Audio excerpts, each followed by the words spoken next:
Բարի լույս, բարի եկածեք բոլորդ, ուրախ եմ ձեզ տեսնելու այստեղ, դեսնեմ շատեր, որ քանի շաբաթները չէի տեսած, բարի եկածեք, նաև մեզ հետ է մեր նախկին առաջնորդը, մեր սիրելի Օշական Սրբազանը, բարի եկաք Սրբազան հայր, ուրախություն է ձեզ ունենալ այստեղ մեր եկեղեցու մեջ.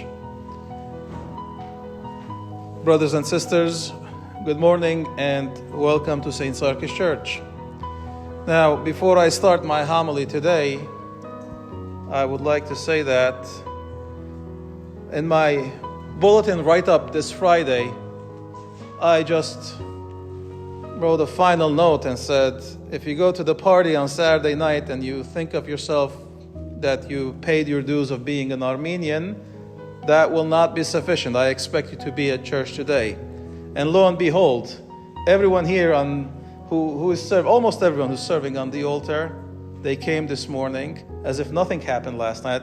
Mind you, they were dancing until 2 o'clock, which is a great thing. It was a great celebration, but I'm happy that we know that church is important and our commitment in our faith is something that we take seriously. So today, we are here and we have a very interesting biblical text that we have to deal with.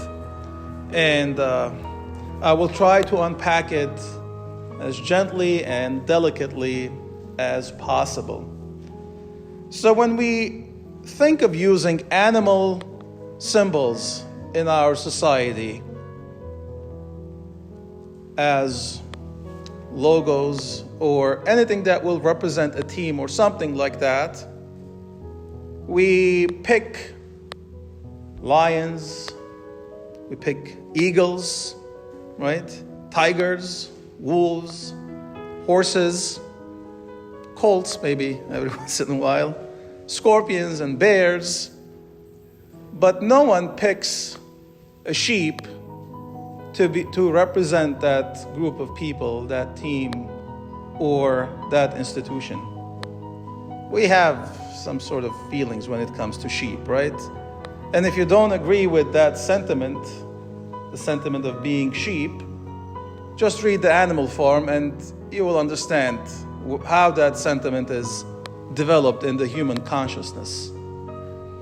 But we read the Bible, we read the New Testament, and we see on numerous occasions Jesus is using the analogy of shepherd and sheep.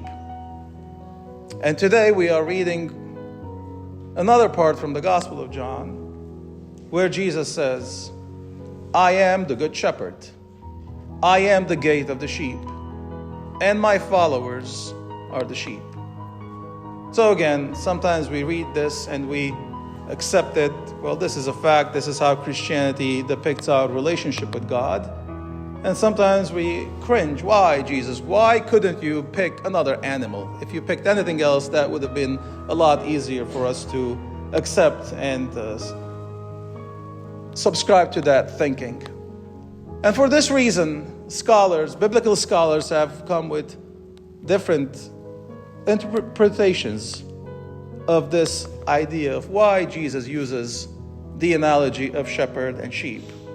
And one of the most common expressions or explanations rather, it's the observation of the fact that sheep could be utterly helpless and they relying on the shepherd for guidance and protection.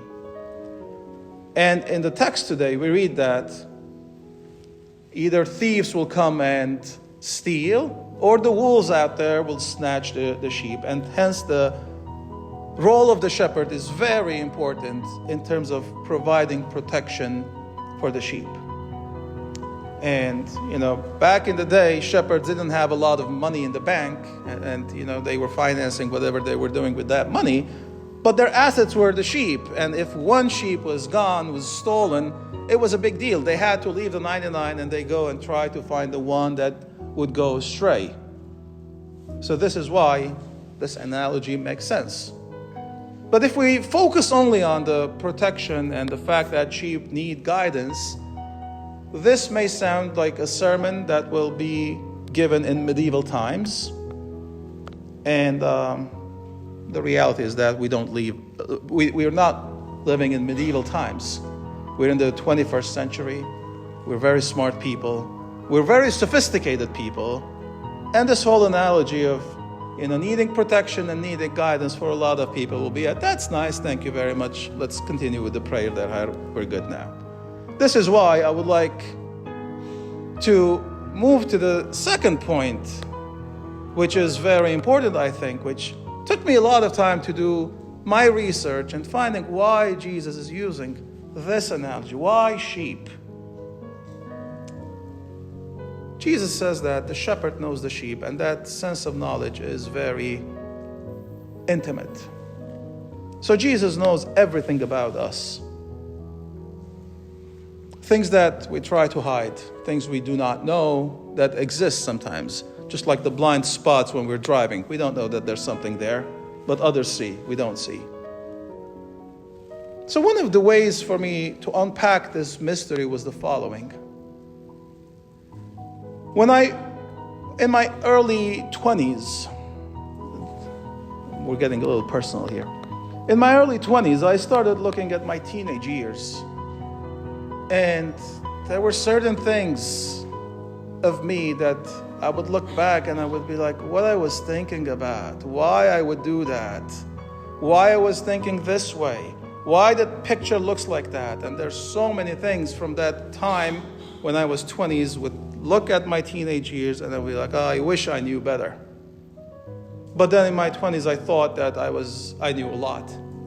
And then in my 30s, I would look back in those years of the 20s and be like, what was going on with me? What was wrong with me? And now in my mid-40s, now I think that I know everything. I look back in my 30s and I have the same sentiment. I wish I've done so many things differently.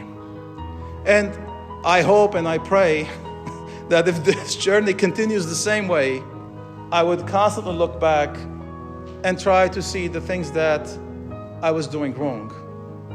So this idea of like looking back and having a 20/20 perception of the hindsight and saying, I wish things were different, I wish I had done things differently, is an understanding that there were so many things that we did pretty sheepishly in our lives.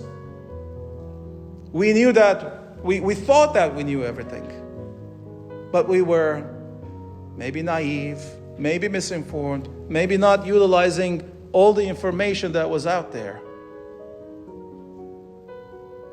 But God knows that about us.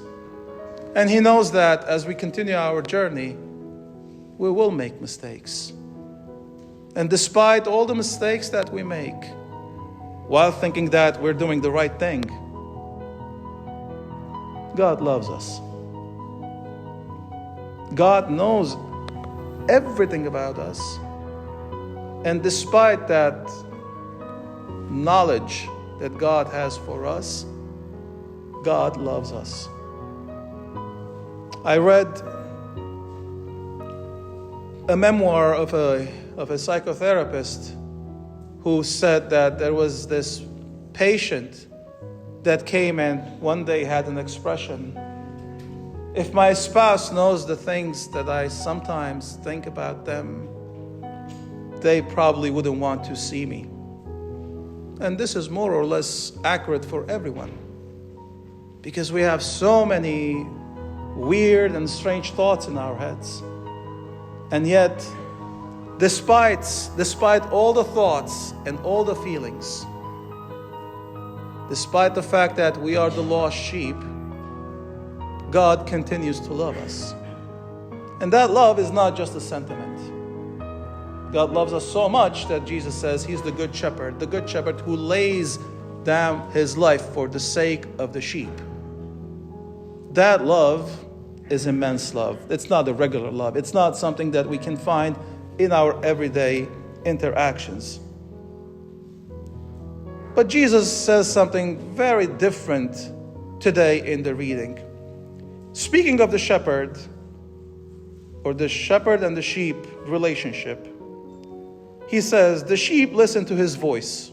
That is the shepherd's voice. He calls His own sheep by name. Now, the shepherd, listening to the voice of the shepherd, that's pretty accurate. I've never been a shepherd in my life, but I've heard that sheep generally recognize the voice of the shepherd. And it's a very interesting relationship. I've seen this, as a matter of fact, that two shepherds were so confident distinguishing which sheep belonged to their herd.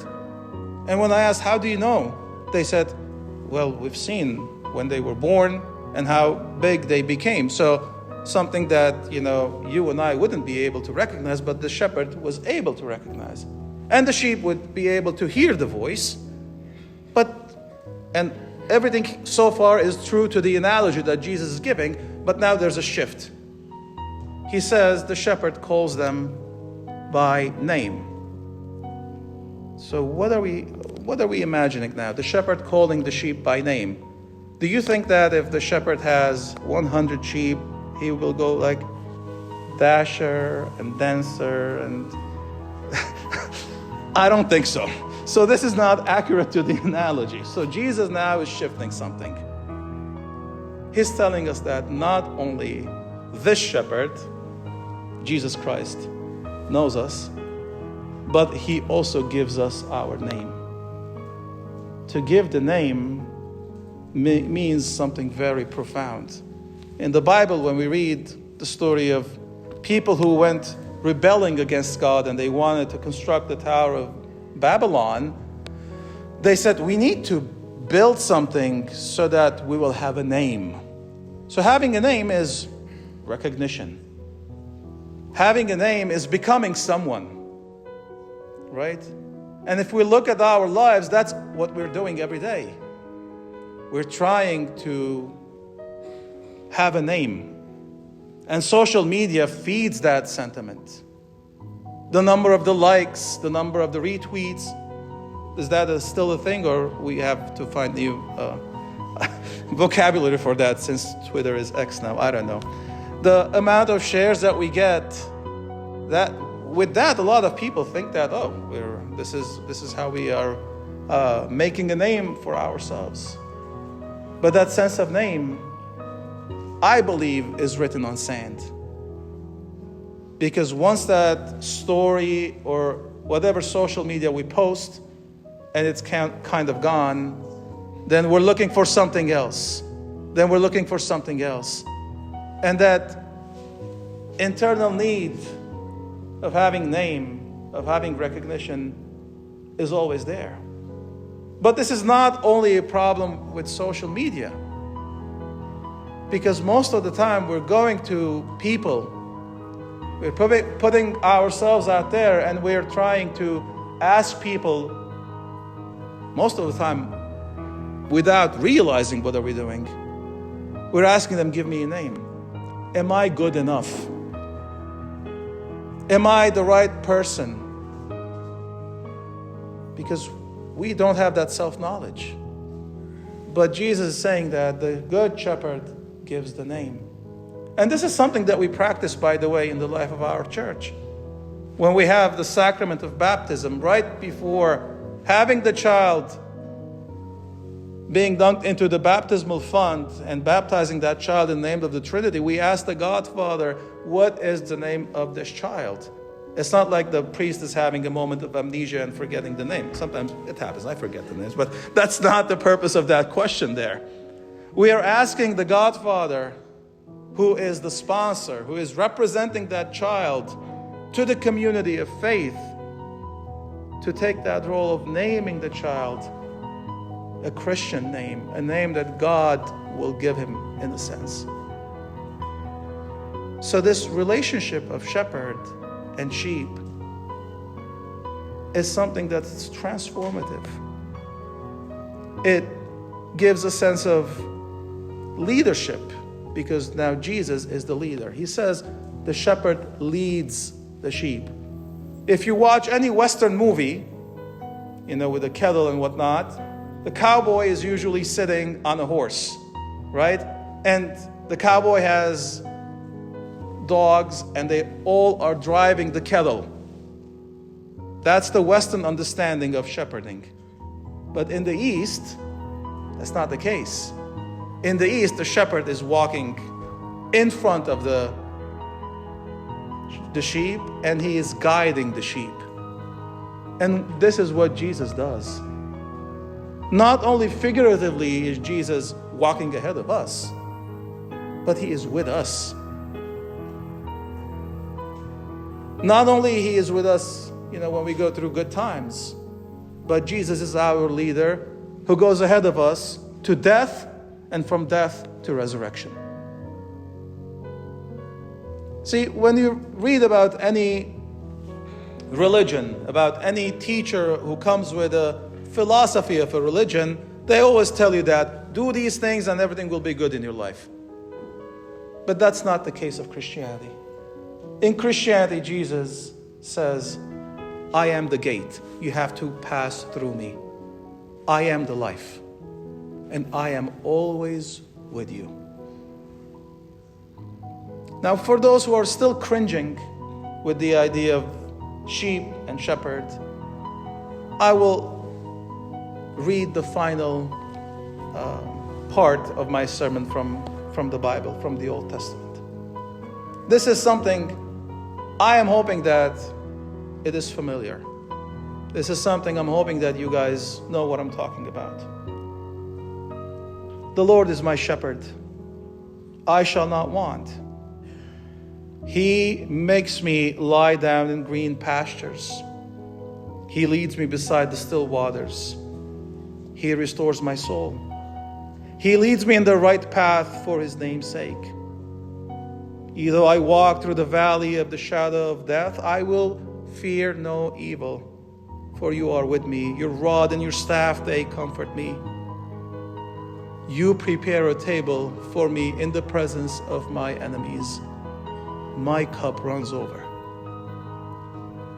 If you read and you pray this psalm, which is Psalm 23, you see that this relationship, although it starts as a relationship of shepherd and sheep, but as we progress, it becomes a friendship, because the Lord is preparing a table.